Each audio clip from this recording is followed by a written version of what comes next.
अमित जी, शुरुआत आपसे सीधा मैं चाहूँगा कि दर्शकों को आप ये समझा दीजिए, ये बता दीजिए कि दरअसल केंद्र का उद्देश्य क्या है इस कमेटी को बनाने के पीछे।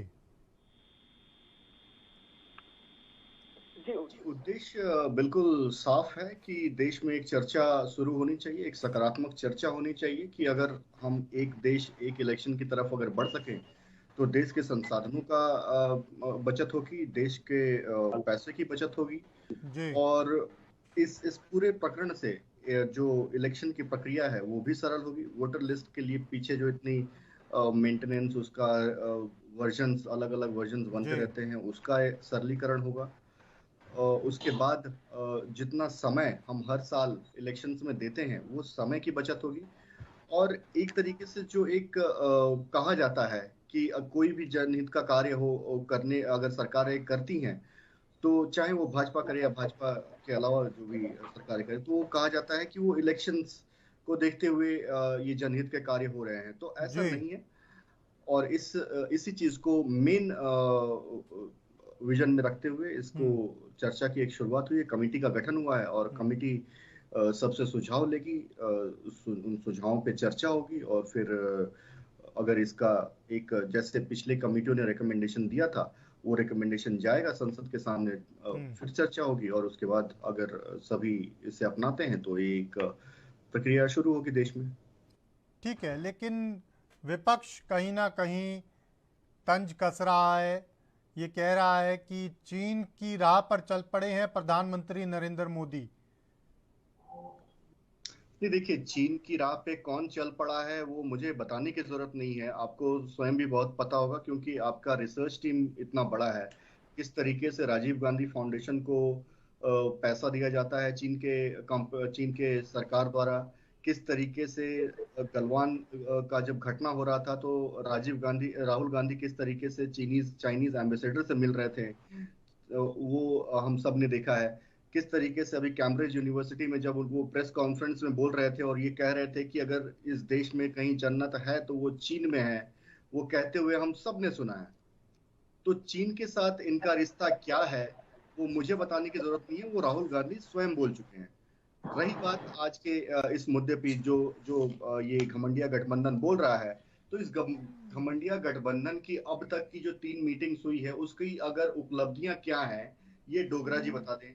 मेरे हिसाब से इन्होंने एक चीज तो करने में बहुत ही सफल हुए हैं कि उन्होंने सभी भ्रष्टाचारियों को, सभी तुष्टीकरण की राजनीति करने वालों को, सभी परिवारवादी पार्टियों को एक छत के नीचे लेकर आए हैं, हम्म। जिसको जनता ने देख लिया है और अच्छे से समझ लिया है कि ये क्या है। तो यही एक उपलब्धि ये लेकर जनता के सामने जाएंगे और वहां पे इनको जवाब मिलेगा। ठीक है। एक देश, एक चुनाव, क्या अभी जरूरी है?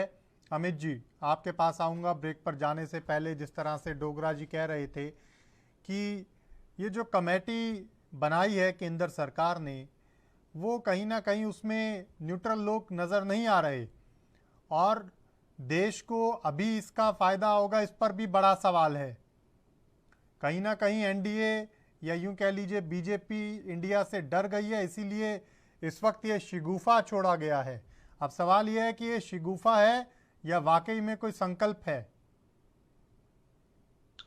नहीं आशीष जी, देखिए, कांग्रेस का तो काम है हर चीज पे विरोध करना। आप कैसे बोल सकते हैं कि किस चीज को करने के लिए ये सही समय है या ये सही समय नहीं है? जी। ऐसा कोई पैरामीटर डोगरा जी के पास है कि इन पैरामीटर्स पे अगर कोई कानून आ रहा है तो वो सही समय है या वो सही समय नहीं है? हम्म। ऐसा कोई उनके पास मीटर है क्या नापने का कि किसी भी कोई भी कानून के लिए कि ये सही समय है, ये सही समय नहीं है? जी। तो विपक्ष जो आज का है वो नकारात्मक विपक्ष है। हम्म। इसको किसी भी चीज पे चर्चा नहीं करनी है, हर एक चीज से भाग खड़े होते हैं। ठीक है। देखिए, ये बात करते हैं बेरोजगारी की। आज तक मुझे ये बताइए कि कांग्रेस का कौन सा ऐसा बड़ा आंदोलन, धरना प्रदर्शन कभी हुआ हम्म। बेरोजगारी के लिए? राजस्थान में मुझे एक याद है हुआ था, राहुल गांधी ने किया था, और वहां पे जाकर वो हिंदुत्व का विश्लेषण करने लगते हैं। हम्म। बात करते हैं ये बेरोजगारी की, और इन्हीं के घटक के नेता डीएमके के वो क्या कहते हैं कि सनातन धर्म को पूरी तरीके से खत्म कर देना चाहिए। हम्म। वो मच्छर है, डेंगू है, कोरोना है। तो क्या इनकी विचारधारा है ये डोगरा जी को आज स्पष्ट करना चाहिए। इनकी नीति और नियत में ये विरोधाभास क्यों है? क्या जो 1 तारीख को जो मीटिंग हुई उससे यही निष्कर्ष निकल कर आया जो डीएमके के नेता और उन्होंने तो संविधान की शपथ ली हुई है। एक संविधान का शपथ लिया हुआ व्यक्ति ये कहता है कि सनातनियों का नरसंहार होना चाहिए। क्या ये गंभीर विषय नहीं है?